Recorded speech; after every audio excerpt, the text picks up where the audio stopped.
매일 성경과 함께하는 RM빛교회 말씀 묵상, RM빛 바이블 키트 시간입니다. 오늘은 새로운 날의 첫날인 3월 1일입니다. 이 봄의 시작을 함께하며 하나님의 말씀이 우리의 삶에서 어떻게 자리 잡고 성장하는지 깊이 묵상해 보려고 합니다. 오늘 우리가 함께 나눌 본문은 누가복음 8장 1절부터 15절에 기록된 씨 뿌리는 비유입니다. 이 비유는 하나님의 말씀이 어떻게 다양한 마음의 토양에 뿌려지는지, 그리고 그 결과로 나타나는 영적 결실을 상징적으로 보여줍니다. 함께 읽을 말씀은 누가복음 8장 9절에서 15절 말씀입니다. 제자들이 이 비유의 뜻을 물으니 이르시되 하나님 나라의 비밀을 아는 것이 너희에게는 허락되었으나 다른 사람에게는 비유로 하나니 이는 그들로 보아도 보지 못하고 들어도 깨닫지 못하게 하려 함이라. 이 비유는 이러하니라. 씨는 하나님의 말씀이요 길가에 있다는 것은 말씀을 들은 자니 이에 마귀가 가서 그들이 믿어 구원을 얻지 못하게 하려고 말씀을 그 마음에서 빼앗는 것이요 바위 위에 있다는 것은 말씀을 들을 때에 기쁨으로 받으나 뿌리가 없어 잠깐 믿다가 시련을 당할 때에 배반하는 자요 가시떨기에 떨어졌다는 것은 말씀을 들은 자이나 지내는 중 이생의 염려와 재물과 향락에 기운이 막혀 온전히 결실하지 못하는 자요. 좋은 땅에 있다는 것은 착하고 좋은 마음으로 말씀을 듣고 지키어 인내로 결실하는 자니라.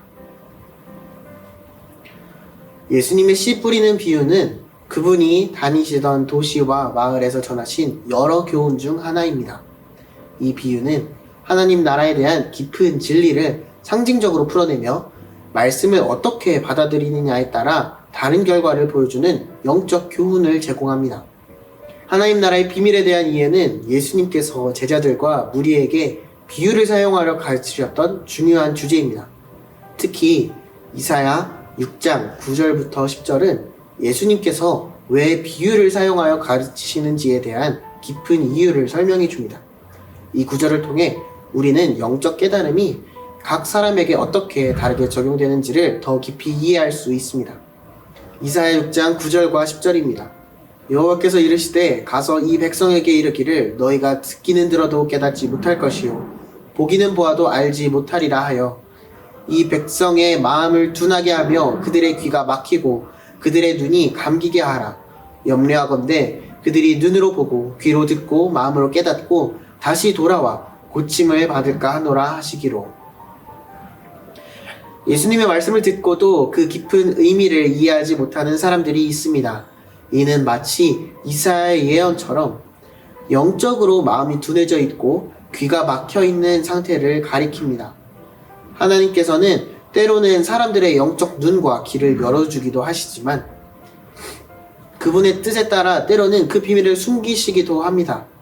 이는 영적인 깊이와 준비의 정도에 따라 다르게 나타납니다.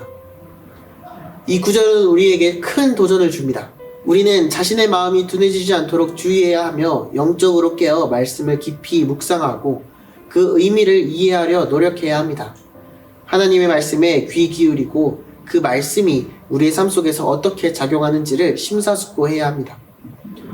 비유를 통해 예수님께서 전달하고자 하셨던 깊은 진리들을 깨닫는 일은 간단하지 않습니다. 하지만 우리가 영적으로 민감하고 순종하는 마음을 가지고 주님의 말씀 앞에 나아간다면 하나님 나라의 비밀을 이해할 수 있는 놀라운 은혜를 경험할 수 있을 것입니다. 이것이 바로 예수님께서 우리에게 주고자 하시는 축복 중 하나입니다. 우리가 진정으로 하나님의 말씀을 사모하고 그 말씀 안에서 살아갈 때 우리는 그분의 나라와 그분의 의를 더욱 깊이 이해하고 경험하게 될 것입니다. 그러면 이제부터 예수님께서 직접 해설하신 4가지 땅에 대한 비유를 살펴보겠습니다. 먼저 길가의 토양에서 씨는 쉽게 잊혀지고 외면당하는 상태를 나타냅니다.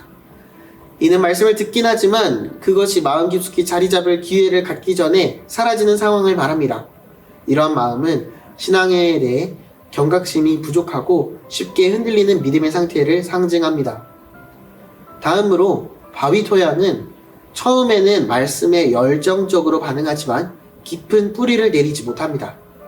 이런 마음은 처음에는 믿음이 열렬하나 시련이나 어려움이 닥쳤을 때 그 믿음이 견디지 못하고 쉽게 포기하는 상태를 보여줍니다. 바위 토양은 표면적으로는 신앙이 있는 것처럼 보이지만 실제로는 깊은 뿌리가 없어 지속적인 신앙생활을 이어가지 못합니다. 세 번째, 가시떨기 토양은 말씀이 세상의 염려와 재물의 유혹에 의해 질식하는 상태를 말합니다. 이 토양에 뿌려진 씨는 성장 초기에는 잘 자라는 것처럼 보이지만 결국에는 외부 요인에 의해 영적 성장이 방해받고 열매를 맺지 못하게 됩니다. 이는 말씀을 들으며 신앙생활을 하는 것처럼 보이지만 세속적인 욕망과 염려가 그 성장을 막는 상황을 나타냅니다. 마지막으로 좋은 땅 토양은 말씀을 깊이 이해하고 실천에 옮기는 이들의 마음을 상징합니다. 이 토양에서는 말씀이 풍성한 열매를 맺으며 참된 신앙의 성숙을 경험하게 됩니다. 이들은 어떤 외부 상황에서도 말씀에 굳건히 서서 인내를 통해 영적으로 풍성한 결실을 맺습니다. 이 비유는 우리에게 말씀을 어떻게 받아들이고 있는지, 우리의 마음이 어떤 토양인지를 성찰하게 합니다. 각각의 토양은 우리가 경험할 수 있는 영적 상태를 대변하며 우리 각자가 어떻게 말씀을 품고 성장시키는지에 대한 깊은 통찰을 제공합니다. 여러분, 우리는 어떤가요? 하나님의 말씀을 귀 기울여 듣고 그 말씀으로 뿌리내려 열매 맺는 삶을 살고 계십니까? 우리는 하나님의 말씀을 듣고도 이해하지 못하고 볼 수 있음에도 불구하고 그 의미를 깨닫지 못하는 경우가 많습니다. 그렇기에 우리의 마음을 하나님께 열고 그분의 말씀이 우리 안에서 깊이 뿌리내리게 해야 합니다. 그리고 이 모든 과정에서 결국 열매를 맺게 하시는 분은 우리 자신이 아닌 예수님이십니다. 예수님 안에서만 우리는 참된 열매를 맺을 수 있습니다. 하나님의 말씀이 우리 삶 속에 심겨져 열매를 맺도록 하는 것은 하나님의 은혜입니다.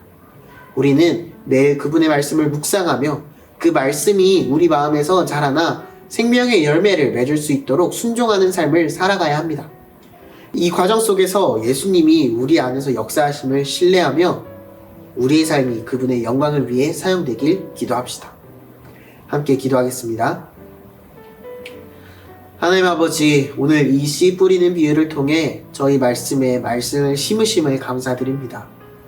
저희가 어떠한 토양이 되어 있는지 자문하며 더욱 좋은 땅이 되도록 노력하게 하소서. 말씀이 저희 삶 속에 깊이 뿌리내려 영적으로 풍성한 결실을 맺을 수 있도록 인도해 주시옵소서. 말씀을 깊이 묵상하고 삶에 적용하여 신앙의 성장과 성숙을 이루게 하소서. 주님, 우리가 일상에서 말씀을 살아내며 주님의 뜻을 몸소 실천하는 삶을 살게 도와주시옵소서. 아름빛 교회를 통해 주님의 사랑과 진리가 이 세상에 널리 퍼질 수 있게 하옵소서. 이 모든 것 살아계신 예수 그리스도의 이름으로 기도드립니다. 아멘.